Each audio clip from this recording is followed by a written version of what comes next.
Halo pemirsa, kembali lagi dalam program Ngobrol Bareng bersama saya Via Junita, dan di sini kita masih dengan Pak Dadan selaku Kepala Sekolah SD Telkausar. Kalau tadi kita ngebahas soal bagaimana sebenarnya program-program dari kurikulum Merdeka itu sendiri gitu ya, ngebahas soal mata pelajarannya dan lain sebagainya. Nah sebenarnya nih Pak Dadan, ayah bunda di rumah juga mungkin masih penasaran sebenarnya keunggulan keuntungan dari sekolah penggerak ini sebenarnya apa sih Pak? Baik Mbak. Keunggulan dari sekolah penggerak itu kita mendapatkan pendampingan selama 3 tahun untuk kualitas pembelajaran. Kemudian juga ada namanya pelatihan kepemimpinan untuk Pak sekolah. Kemudian juga pemerintah daerah dan pusat itu mengintervensi, mengevaluasi dari mulai perencanaan, pelaksanaan sampai ke evaluasi. Sampai mana mungkin pembelajarannya, asesmennya, atau mungkin ada kendala, itu ada namanya pendampingan. Ada namanya konsultatifnya ada gitu. Kemudian juga mendapatkan anggaran tambahan. Jadi sekolah penggerak ini disebutnya sekolah yang berprestasi. Sehingga pemerintah memberikan anggaran tambahan gitu. Itu disebutnya namanya bos kinerja. Bisa digunakan untuk membantu program-program sekolah penggerak. Itu keunggulan dari sekolah penggerak. Terus kemudian 1-2 langkah lebih maju. Lebih maju dari sekolah yang bukan penggerak. Karena ada 5 intervensi itu. 5 intervensi sehingga mempercepat atau mengakselerasi terwujudnya visi Indonesia gitu. Itu strategi dari pemerintah.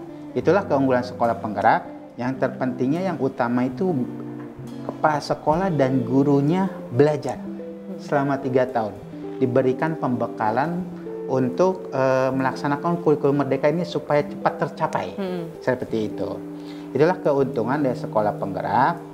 Dan tentunya dengan segala hal program itu membuat kami jadi bisa mengembangkan diri. Menambah juga meningkatkan kompetensi kami. Jadi bisa tahu perencanaan, pelaksanaan sampai evaluasinya, sehingga kita bisa melakukan tindak lanjut atau aksi nyata ke depannya mau seperti apa gitu. Karena laporan itu Mbak, evaluasi itu 2-4 minggu per bulannya. Kadang ada itu tadi yang sistem random. Ada yang melalui wawancara, ada yang melalui survei, ada yang melalui forum komunikasi, ada yang melalui lokakarya. Ada juga yang kemarin kita melaksanakan kalau expo karya. Di hasil dari sekolah penggerak ditampilkan nih. Oh ini hasilnya ini. Itulah apa yang menjadi inovasi dari sekolah-sekolah penggerak gitu. Itu dan nanti di situ kita bisa berkolaborasi, berbagi. Itulah enaknya kita bisa berkolaborasi dengan sekolah penggerak yang lain. Program apa yang bisa diadopsi, yang bisa dilaksanakan, dan kita bisa berbagi apa. Itulah sekolah penggerak melalui expo-nya hasil karya, inovatifnya, dan hasil karya dari sekolah itu sendiri gitu. Nah tadi sebelumnya kan pernah dibahas nih Pak, kalau misalkan di sekolah penggerak ini kan memang ada pelatihan-pelatihan yang diberikan. Nah biasanya siapa saja sih yang mengikuti pelatihan dan pendampingan itu Pak? Pelatihan pendampingan itu 1 pengawas, 2 kepala sekolah, 3 komite pembelajaran. Komite pembelajaran ini perwakilan dari kelas 1, kelas 4. Nah mungkin sekarang tahun kedua tambah kelas 2 dan kelas 5. Itu perwakilan guru per levelnya. Itu yang mengikuti pelatihan. Sehingga nanti ada meningkatnya kompetensi kepala sekolah dan guru. Sehingga kepala sekolah dan gurunya harus unggul. Di sekolah penggerak itu targetnya begitu. Kalau sudah unggul, harapannya kualitasnya lebih bagus. Nah itulah dengan adanya pelatihan diharapkan meningkatnya kompetensi dan hasilnya kualitasnya lebih bagus gitu. Baik, berarti beberapa perwakilan saja ya untuk... Betul, tidak semuanya gitu. Mungkin terkait regulasi atau anggaran gitu ya. Berarti pelatihannya berapa lama kurang lebih itu Pak? Itu pelatihan kalau pendampingan itu sebulan sekali. Namanya PMO. Tapi sekarang PMO diserahkan ke sekolah itu 2 bulan sekali. PMO itu biasanya sebulan sekali dengan fasilitator. Yang mendampingi kita bisa konsultasi, bisa pelatihan juga. Lokakarya juga tidak setiap bulan. Jadi 2 atau 3 bulan gitu. Terus kemudian juga IHT atau juga ada coaching juga ada. Jadi programnya itu gitu sering terus berjalan terus supaya berkelanjutan. Harapannya dulu itu tujuannya sekolah penggerak tuh semuanya tuh harus di sekolah penggerak. Tapi mungkin karena dana ya, jadinya di stop sampai angkatan 3 ini. Wah, berarti sekarang lagi vakum berarti? Vakum, tidak ada angkatan 4 gitu. Dan di Kabupaten Bekasi untuk tingkat SD yang lolos cuma 5 sekolah. Tapi maksudnya di angkatan-angkatan lain tetap berjalan kan Pak? Tidak, sudah sampai angkatan 3 saja, tidak ada angkatan 4, 5 enggak. Stop dulu, tapi kalau guru penggerak terus berlanjut. Sekarang sampai angkatan 10 yang mau daftar. Gitu, bedanya gitu. Untuk sekolah penggerak di stop dulu sampai angkatan 3. Ya mudah-mudahan nanti ada kebijakan baru sehingga tidak hanya sekolah yang sekarang aja, mungkin nambah lagi. Karena perlu kualitas baik itu ya harapannya tidak sedikit kan. Karena untuk mencapai kurikulum merdeka atau visinya Indonesia ya harus semuanya berkolaborasi, harus lebih banyak gitu. Itu sayang banget sih. Ya, betul. Gitu. Keterbatasan mungkin belum akan dirancang lebih baik lagi. Mudah-mudahan seperti itu, harapannya biar lebih banyak lagi sekolah penggerak, biar kita bertemu lagi dengan organisasi, dengan yang lainnya. Ada organisasi penggerak ya Pak? Ada. Nah itu seperti apa maksudnya? Organisasi penggerak itu sama strateginya yang dibuat oleh pemerintah. Iya. Jadi sekolah penggerak dan organisasi penggerak itu adalah strategi dari pemerintah. Untuk percepatan kurikulum merdeka supaya cepat tercapai. Cuman pendekatannya beda, tapi tujuannya sama. Kalau organisasi penggerak nggak seperti menyeluruh kayak sekolah penggerak, gitu ya, semacam organisasi saja gitu. Cuman dibentuk juga ada beberapa komunitas, Mbak.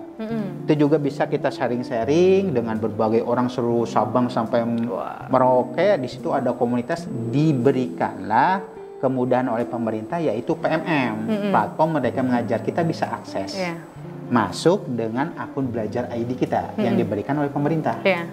Kita bisa ketemu komunitas mana, organisasi mana gitu. Itu bisa sharing masuk. Berarti organisasi penggerak itu di dalamnya itu guru-guru penggerak? Hampir kebanyakan. Oh, berarti nggak semuanya guru penggerak? Tidak, karena memang backgroundnya banyak. Ada yang edukator dari Google Master, ada dari pembatik, ada yang dari literasi, banyak. Jadi komunitas itu suka mengadakan pelatihan-pelatihan, webinar atau apa. Bisa kita ikut daftar. Di situ jadi pengembangan kita tuh terus berlanjut, berkelanjutan jadinya gitu. Itu banyak sekali Mbak di platform. Jadi ruang guru-guru di situ juga bisa diberikan ruang eksplorasi di situ. Betul. Makanya diharapkan di kurikulum merdeka tidak hanya pelatihan-pelatihan, tapi ayo di komunitas pun bisa berbagi. Misalnya terkendala dengan biaya. Kalau pelatihan kan harus ada dana-dana, ya bisa di komunitas berbagi gitu. Nah itulah di situ bisa lebih banyak manfaatnya, hikmahnya gitu. Oke, baik. Nah ini kan berarti kalau sekolah penggerak kan sekarang mungkin lagi vakum nih Pak. Berarti kalau guru penggerak masih tetap terus berjalan? Terus, sekarang itu angkatan 10. Angkatan 10. Kemarin baru selesai angkatan 8. Angkatan 9 baru mau pelatihan. Terus itu di kami itu ada angkatan 1 dan angkatan 5. Gitu. Nah, sekarang angkatan 10 gitu. Justru ya motivasi guru-guru yang belajar guru penggerak itu harus siap mental. Harus mental fisik karena tugasnya banyak. Mereka kudu punya daya juang belajar yang tinggi. Betul. Karena ya kalau nggak gitu sakit. Biasanya kurus-kurus sih guru penggerak gitu ya. Kebanyakan tugas ya, kayak kuliah lagi mungkin Pak. Betul gitu. Ya cuman kalau dulu mah angkatan pertama 9 bulan pelatihannya. Wow. Kalau dari angkatan ke sini 6 bulan. Tapi sekolah penggerak 3 tahun, kelamaan ini. Gitu ya. Itu lama jedanya jauh sekali. Tapi kan karena sekolah penggerak menyeluruh. Menyeluruh secara komponennya dievaluasi gitu. Itu bedanya Mbak. Cuma itu kalau guru penggerak daftar sendiri gurunya, kalau sekolah penggerak harus ke sekolah. Gitu. Nah kalau mau daftar jadi guru penggerak mungkin gimana tuh Pak? Kalau guru penggerak tinggal dibuka guru penggerak, di situ ada Kemendikbud, itu sudah bisa. Atau buka akun SIM PKB-nya, guru-guru akun SIM PKB-nya ada di situ sudah menu daftar guru penggerak. Gitu. Jadi semuanya sekarang serba digitalisasi guru itu. Harus diajak ke teknologi gitu, Mbak. Harus melek teknologi gitu. Benar. Ya mungkin itulah wayahnya gitu. Wayahnya. Harus mengikuti zaman gitu ya. Itulah teknologi gitu ya. Nah, tapi harapannya gini, Mbak. Teknologi itu hanya untuk membantu, bukan menggantikan guru. Gitu. Karena teknologi tidak bisa mengajarkan karakter, tidak bisa mengajarkan teladan gitu, karena tergantung instruksi. Jadi hanya membantu pekerjaan kita sebagai untuk mempermudah lah. Tapi tidak bisa menggantikan peran guru. Benar sih, karena kan guru juga akan lebih membimbing secara moral yang tidak bisa digantikan oleh artificial intelligence atau ini kan benda mati ya. Iya, kalau ini kan kita menghadapi orang hidup, makhluk hidup, jadi mau nggak mau harus dihadapi dengan hidup juga gitu. Oke, baik. Nah, ini kan terkait kurikulum Merdeka ini memang diterapkan lebih banyak sih proses adaptasi mengenai digital nih Pak ya. Maksudnya jadi anak-anak juga maksudnya dituntut untuk bisa melek teknologi gitu ya, melek digital dan lain sebagainya. Nah, di SD Telkausar sendiri nih Pak Dadan, sebenarnya memang sudah siap secara fasilitas untuk hal-hal teknologi digital dan lain sebagainya itu belum Pak? Alhamdulillah kita sebetulnya sebelum kurikulum Merdeka juga sudah punya rencana ya Mbak. Akhirnya di kurikulum Merdeka terjadi pun kita nggak terlalu kaget. Jadi fasilitas kita sediakan lab 3, sudah siap ANBK, dan kita punya e-learning juga. Jadi siswa-siswa di kelas 1, kelas 6 itu ujiannya pakai e-learning. Jadi paperless. Jadi pakainya ya komputer gitu ya. Gitu. Kemudian juga anak-anak dari kelas 1, kelas 6 juga belajar TIK, belajar komputer, sudah biasa gitu. Kemudian juga di setiap kelas kita udah sediakan smart TV. Jadi nggak ribut lagi, guru bawa laptop, masang infocus, wah lambat keluarnya. Sekarang udah dari TV kan langsung ke laptop, udah langsung ada. Itu mempermudah. Beberapa tempat juga kita sudah sediakan teknologi. Kita juga punya radio komunitas. Kita juga punya podcast, jadi teknologi ini untuk membantu pembelajaran, proses pembelajaran. Sehingga akan lebih simple gitu, akan lebih mudah. Dan anak juga tidak bosan. Jadi memang siap kita ke ipteknya gitu. Gitu. Jadi selain kita punya agamisnya, punya imannya, siap juga dengan teknologinya. Tentu tidak lepas dari takwanya ini gitu ya. Itu Mbak sebetulnya kita sudah mempersiapkan, hanya terus kita melakukan pendampingan kepada guru. Kan alat ada, belum tentu bisa memanfaatkan. Gitu. Makanya guru-guru sekarang itu di hari Jumat itu melaksanakan komunitas pembelajar. Dulu mah namanya praktisi pembelajar. Gitu. Jadi sekarang belajar yang bisa mempelajari kuisis atau menti, diajarkanlah ke guru kami. Itu namanya kami namanya BTS. Berbagi teman sejawat. Jadi program-program yang itu program di SD Telkausar. Betul, untuk guru-gurunya, karena kan yang belajar tidak hanya siswa, gurunya juga harus belajar. Karena ini adaptasi ini ya, zaman gitu. Gitu. Makanya kita mengajar harus sesuai dengan zamannya gitu. Ya, aplikasi main guru sekarang diwajibkan pakai Canva. Jadi betul. Jadi untuk di dalam kelas itu lebih colorful, lebih visualisasinya lebih terbentuk. Betul, karena kan anak-anak sudah terkontaminasi dengan game. Game kan berwarna semua, kalau itu nggak menarik gitu bacaannya. Literasi perpustakaan juga kita menjadi pusat, Mbak. Banyak spanduk, banyak buku baru, supaya memang minat bacanya senang. Kita bahkan buat taman gitu, supaya anak betah lah gitu, betah. Bukan betah ketiduran, tapi mana ya happy gitu ya, suasana tempatnya nyaman, menyenangkan, aman juga gitu. Nah, ini luar biasa sekali ini kalau kita ngobrol soal seputar ini, rasanya emang nggak akan cukup sampai satu episode nih ya Pak Dadan.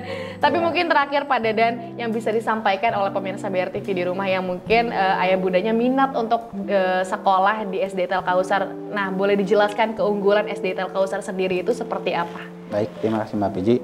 Ayah bunda, mari bergabung dengan kami. SD Telkausar mempunyai program unggulan. Yang pertama tahsin dan tahfiz, yang kedua yaitu bilingual, kami menggunakan bahasa Inggris, yang ketiga karakter building, yang keempat life skill. Dengan program empat program unggulan ini, mudah-mudahan kami bisa membentuk siswa-siswa kami menjadi siswa yang unggul, berakhlak karimah, terampil dan berkarakter. Mari Kalau yang berkenan dan berminat ke sekolah kami, silahkan datang. Lokasi kami di Jalan Komodo 1A, Desa Jaya Mukti, Kecamatan Cikarang Pusat. Di depannya perumahan Puma gitu ya, Cikarang Baru. Atau bisa melalui medsos kami atau melalui web kami. Klik saja SDIT Al-Kausar Cikarang, tambahkan Cikarang gitu ya. Itu saja ya Bunda, silakan, atau lebih detailnya lebih baiknya datang ke sekolah. Akan menerima berita yang lebih banyak lagi tentang sekolah kami ya. Karena keterbatasan waktu, itu saja. Ayo ayah bunda, silahkan datang ke sekolah kami. Baik, lebih bagusnya datang ke sekolah biar lihat secara langsung nih ya fasilitas apa aja. Khawatirnya kita mengada-ngada, mengada-ngada gitu. Bisa langsung make sure aja pemirsa. Betul, silakan. Oke, baik. Informasi selanjutnya mungkin pemirsa juga bisa scan barcode ya yang ada di layar kaca Anda untuk mengetahui seputar SDIT Al-Kausar Cikarang gitu ya. Di sana juga ada websitenya. Nanti mungkin pemirsa bisa lihat tuh di SDIT Al-Kausar ini programnya apa saja, kegiatannya apa saja, fasilitas yang adanya apa aja dan lain sebagainya. Tapi lebih jelasnya pemirsa juga bisa langsung lihat di media sosialnya, kemudian juga bisa langsung datang ke SDIT Al-Kausar, tepatnya di Cikarang Pusat ya Pak ya? Ya, Cikarang Pusat, Kabupaten Bekasi, Jawa Barat. Cukup sekian pemirsa, terima kasih Pak Deden sebelumnya atas waktunya. Mohon maaf kalau misalkan ini agak sebentar ya ngebahasnya, karena sebenarnya masih banyak hal-hal lain yang harus dijelaskan. Pemirsa, terima kasih sudah menonton Ngobrol Bareng. Saya Via Junita pamit undur diri. Jangan lupa tetap saksikan Ngobrol Bareng dan program-program BRTV lainnya di aplikasi Genflix ataupun di live streaming di www.brtv.co.id. Saya Via Junita pamit undur diri. Wassalamualaikum warahmatullahi wabarakatuh. Waalaikumsalam.